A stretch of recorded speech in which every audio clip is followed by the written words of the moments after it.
Hello guys, and welcome to another Cliffy video. Oh, refreshing water.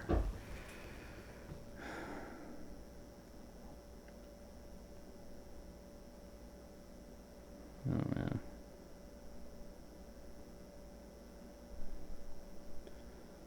Chapter 2. That was a crazy chapter. So let's go ahead and get into chapter 3. Most of you have heard of this some way, some shape, some form. Chapter 3 is The Art of War. Segment 1. Strategy is the soul of victory. Good old victory, right? You believe the sword is what wins the fight. But that is only half the truth. A sword with no strategy is just a stick in a desperate man's hand. It may cut, but it will not win. From the beginning, I studied not just how to strike, but win. Not just how to kill, but how to conquer without being touched. You must understand, war is not chaos. It is rhythm. It is awareness. It is clarity in the middle of noise. The warrior who rushes in dies first. The one who waits blindly dies second. But the one who sees everything, his enemy's breath, his foot placement, his intent before it is spoken, he controls the outcome before the sword leaves the sheath. In the book of fire I wrote, you must perceive that which cannot be seen with the eye. This is strategy, not tactics, not tricks, but seeing the battle before it begins. You will not win in life by moving faster than everyone else. You will win by knowing why you move, when to move, and when to let the enemy destroy himself. Most people react. They live in defense. They flinch at every swing, every challenge, every moment that doesn't go their way. But the warrior chooses his posture before the fight. He does not bend with the wind. He becomes the storm. Bushido teaches wisdom in action. This is not just intellect. It is presence. It is understanding not only how to move, but how to make others move the way you want. When I fought the Yoshioka clan, sorry. I keep on seeing that first 4 letters and saying Yoshi. Yeah, Mario Brothers. Alright, anyways. As I was. When I fought the Yoshioka clan, I chose the terrain. I chose the time. I chose the fear that would fill their hearts before I even appeared. That is strategy. In combat and in life, you will face many battles. You cannot win them all by strength, but you can win any of them if you refuse to fight on the enemy's terms. This is the first lesson of the art of war. Control the space, control the rhythm, control the outcome by understanding what they don't. Segment 2. Master the moment, master the war. In swordsmanship, many focus on speed.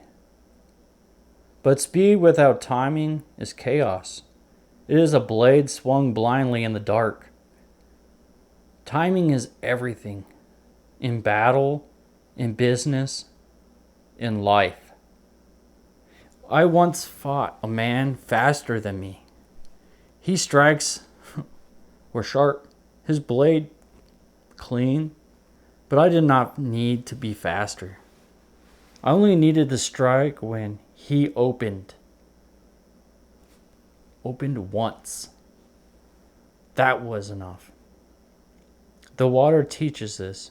It does not resist. It waits. It flows. And when the crack appears in the rock, it enters unstoppable. You must become like this. Not rushed, not still, but present, aware of all things. Most people move too early or too late. They miss the moment because they are not trained to see it. In the book of Water, I wrote, "Timing is the spirit of all things. Strike when the spirit of the moment is ripe, not before, not after." This is not poetry. It is survival. You must learn to feel the rhythm of your opponent, the rhythm of the day, the rhythm of your own thoughts. Only then can you move in such a way that your enemies are already defeated, before they even realize they've begun. This is not luck. This is not guesswork. This is mastery of presence. It is the discipline to wait when others rush and move when others freeze. Bushido calls this readiness, the state of always being at peace, even in danger. A state of always being at peace, even in danger. That's a good one.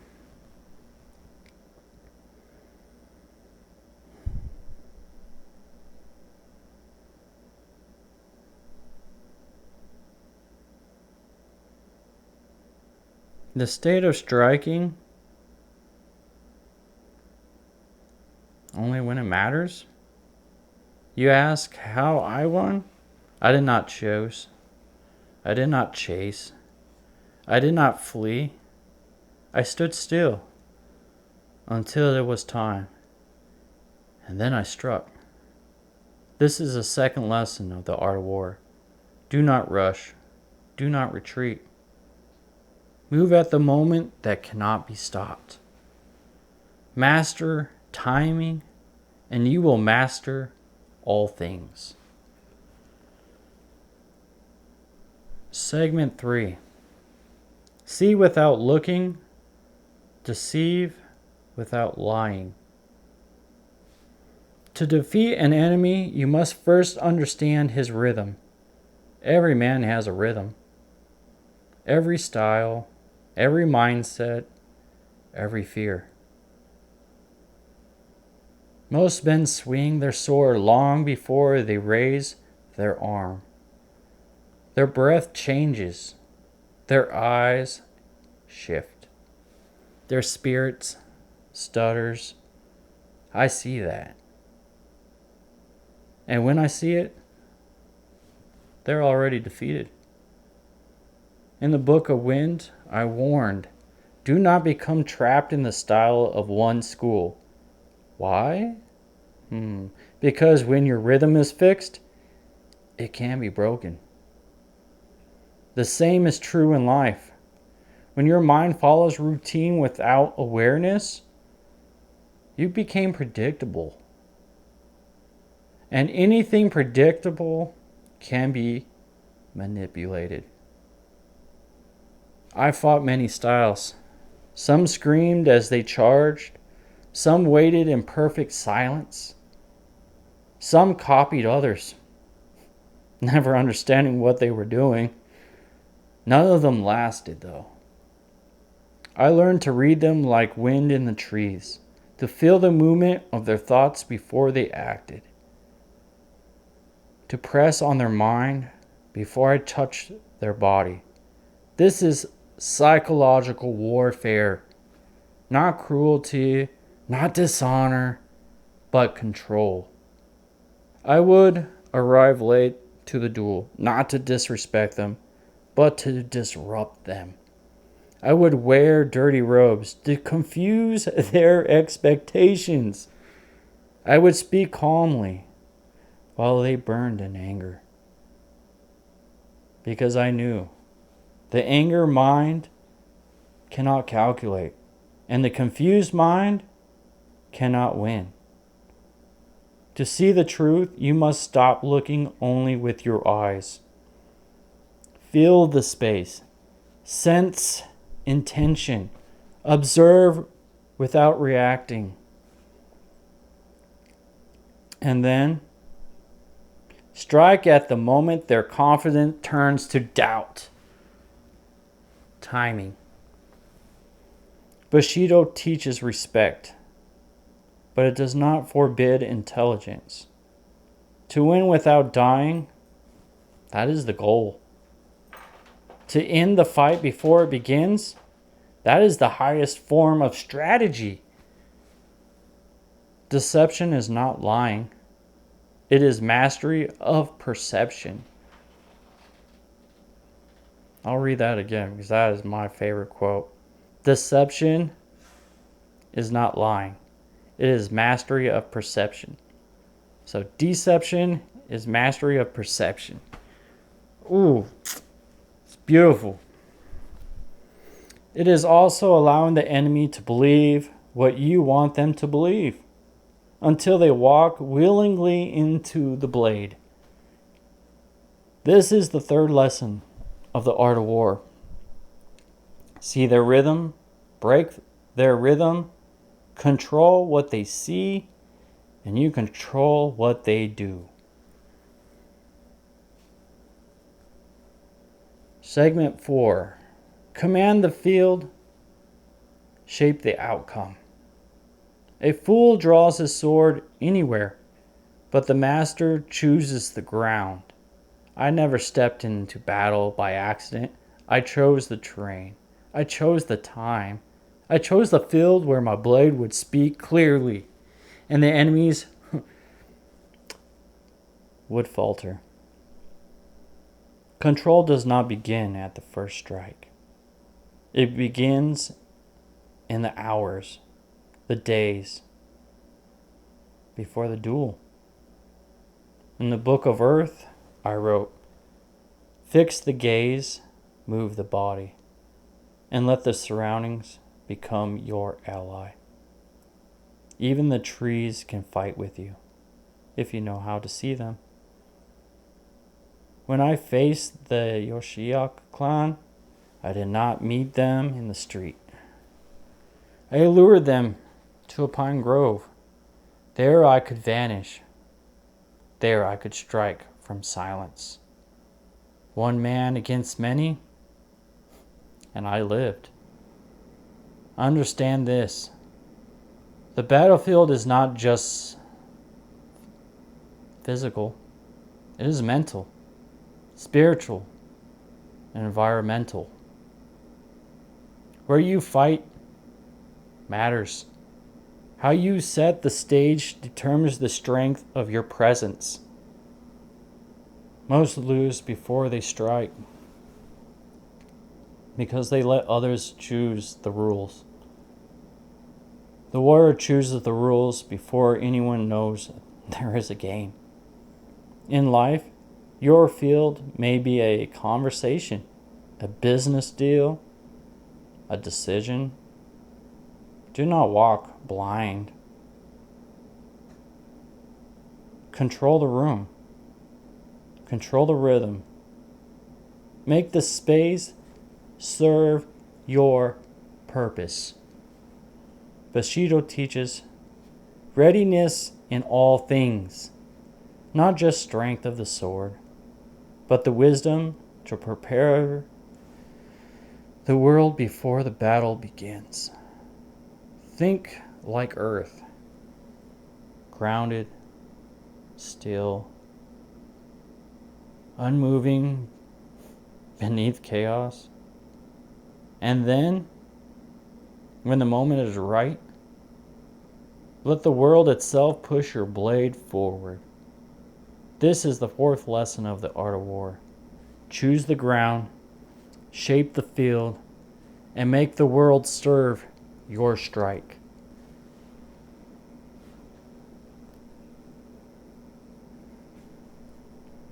We're on to the last segment of this chapter. Chapter 3, The Art of War, Segment 5. Strike without thought, move without fear.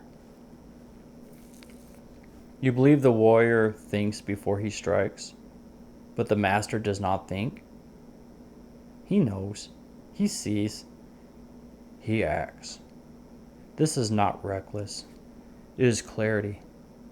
It is presence so deep that the sword moves before the thoughts arrive. You have learned strategy. You have studied timing. You have seen the patterns in men's movement and broken their rhythm.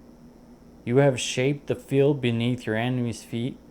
Now, you must vanish. In the book of Void, I wrote, "The void is where nothing exists, yet all things originate. It cannot be seen, but it can be known. This is where you must go. To win without tension, to strike without hate, to move without effort, this is mastery. The warrior who still hopes, still fears. The warrior who still calculates, still hesitates. But the one who lets go becomes untouchable. I fought my greatest duels in silence. No emotion, no thought of death, only movement, only the flow. This is the final form of war. To fight without resistance, to walk through chaos untouched, to win without needing to win. Bushido calls this tranquility, the stillness within the storm. It is not the end of the path. It is the path, fully realized. You no longer chase strength. You carry it. You no longer seek advantage. You become it. This is the fifth and final lesson of the art of war. Transcend the fight, move with no mind, become the strike, and you will never miss. So we have gotten through chapter 3, so we're halfway through this project I've been working many years on. I'm reading it from my tablet, so I don't go off script. I have some things highlighted so I know to emphasize on it a little more or put more meaning into it, put more emotion into it. For there's a lot of emotion put in this when I wrote this.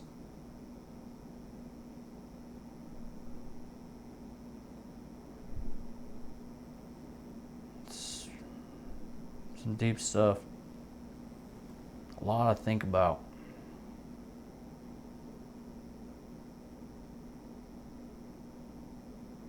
That's why when they say you think that you won, that you have improved, no. Tomorrow shows up to show you that there is still room to improve. Still things to learn. Still things to make you better. If you enjoy this, please subscribe. Hit that thumbs up button. And also, leave down in the comments what you think of this. I hope you guys enjoy this. I'll see you guys in chapter 4.